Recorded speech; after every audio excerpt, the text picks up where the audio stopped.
Morning, YouTube. Hey, I wanted to talk to you today about prepping and the cost of prepping. A lot of people worry it costs too much or think that when you start prepping that you have to have everything. You just have to, it costs thousands of dollars right to start to begin prepping, and that's not true. Everybody preps in different ways, different stages, different methods. And I'd done a video a while back about prepping with kids, and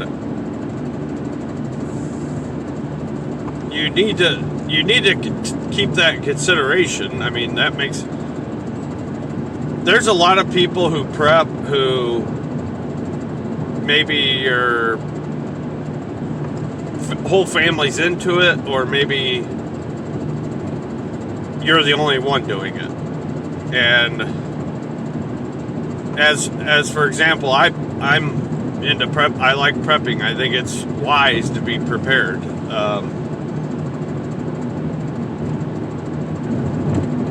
My wife supports it.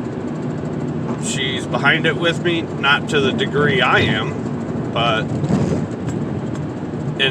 and that's the thing. Even if your wife or your husband isn't a prepper or in agreement with it or whatever, if they'll just allow you a little.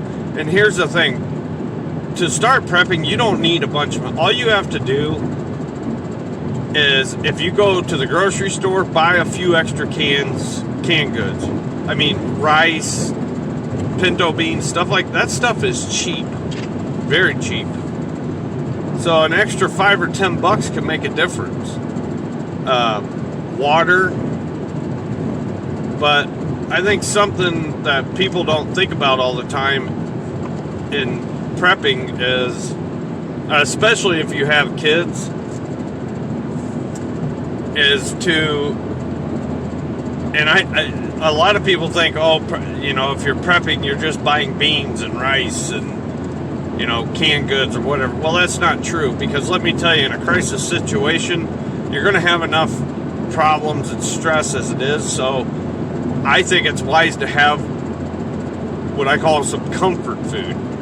To have, maybe some snack cakes or some chips or, whatever you enjoy to eat. Yeah, you may not be able to keep a box of ice cream around, but those things you can keep around. And if you're keeping those along with your preps, then rotate it out. If you buy a bag of chips or whatever, if that's what your preference is, or snack cakes or whatever, put them with your supplies or whatever, and then every 2 weeks, once a month, whatever, swap them out. Buy a new box, put it in, take those out and enjoy them. All those things can make a very big difference in your psyche if you're in a scenario where you're using your preps or, something's happened. Also, another thing are candles, batteries, anything that, and everybody has different scenarios, different situations, but anything that your family uses often. And yes, prepping is initially about the survival. It's about, what you need to actually survive, to stay alive, to, not get sick and those things. But then also you have to be realistic and realize that there's more to it than just eating rice every day and drinking a bottle of water. I mean, you may want to have well, number one, I believe everybody should have a Bible with their prepping supplies. But also, what about an extra book or two to read, a book for your kids, maybe a couple of little toys, anything like that's crucial in a situation to give a little stability or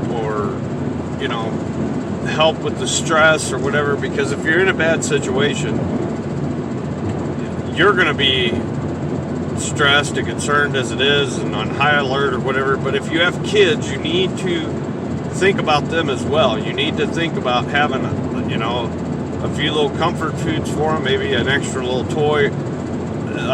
If you have little boys, maybe just even 2 or 3 little Matchbox cars. That's all they need to play with for a while. Girls, maybe $1 or $2. Just a coloring book and a little box of crayons. Just anything like that to help pass the time, to help them feel comfortable. What it is kids need to understand and know and feel their security. They want to see normalcy. These are the things that you need to keep in the back of your mind as you're prepping. And all this stuff is not expensive. You can get a coloring book for $1, these little cars for $1, any of that kind of stuff can make a big difference. So if you're just starting to prep, or even if you've been prepping, these are little things you can do to help. And again, if you're starting into prepping, you don't need a lot of money. You don't need hundreds or thousands of dollars, Add an extra $20 worth of canned goods and rice or beans or whatever it may be that you want. And just start sticking that back in the corner of your pantry or something. I mean, you don't have to have a bomb shelter. You don't have to, have underground tunnels or whatever, Everybody wants to glorify this prepping stuff. Like, you see these people with just massive hordes of stuff, and they've, special storage containers and blah, blah, blah, blah, blah. Well, guess what? Not everybody can afford that, number one. And number two, you don't have to have that stuff in order to prep. Just extra supplies, extra basic needs is a form of prepping. I mean, Mama and Papa used to keep, Mama had so much canned goods all the time, and she gave it to people a lot of time. That's a form of prepping. If something would have happened, they'd have had extra4. I mean, that's just the way it is. And it's no different today. So just keep extra food. Keep some extra canned goods. Buy a 2 or 3 or even 5 pound bag of rice and beans, whatever. Buy some extra soup, some extra whatever, and just stick it back in the corner. And then all you need is a backpack or anything that you can put some extra candles, batteries, coloring book, toys for the kids, whatever it is you may need, medication if you need medication, whatever. Get a little extra and just put it somewhere. Put it in if you have a little tote, put that in the closet. Put a backpack or a gym bag or whatever in the closet that is used just for that stuff. And there you go. You're prepping. You're already that much further ahead of the game. That if you had a tornado or an earthquake or the sky fell down or whatever. I mean, it's just common sense, in my opinion, considering the society we live in now and the things going on around this world, and you never know day to day what could happen. So just a few thoughts there to give you some ideas. If you would, give this a thumbs up, share the video, subscribe, and I'll see you on the next one. Stay safe and God bless.